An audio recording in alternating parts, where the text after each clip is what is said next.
আরাফার ময়দান মুখরিত মুহুর্মুহু লাব্বাইক আল্লাহুম্মা লাব্বাইক ধ্বনিতে, যার অর্থ আমি হাজির।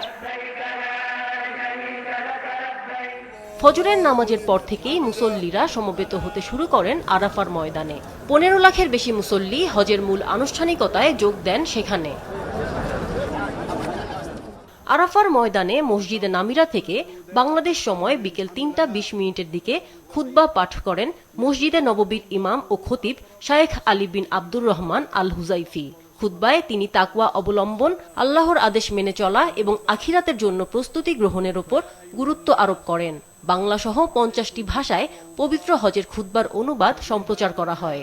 এ নিয়ে টানা 7মবারের মতো বাংলা ভাষায় হজের খুতবার অনুবাদ সম্প্রচার হলো। খুতবার পর জোহর ও আসর নামাজ একসঙ্গে আদায় করেন মুসল্লিরা। আরাফার ময়দান থেকে পরে মুজদালিফায় যাবেন মুসল্লিরা। সেখানে খোলা আকাশের নিচে রাত কাটাবেন তারা। শয়তানের উদ্দেশ্যে নিক্ষেপের জন্য সেখান থেকে সংগ্রহ করবেন পাথর। মুজদালিফায় ফজরের নামাজ আদায় শেষে আবারও ফিরবেন মিনায়।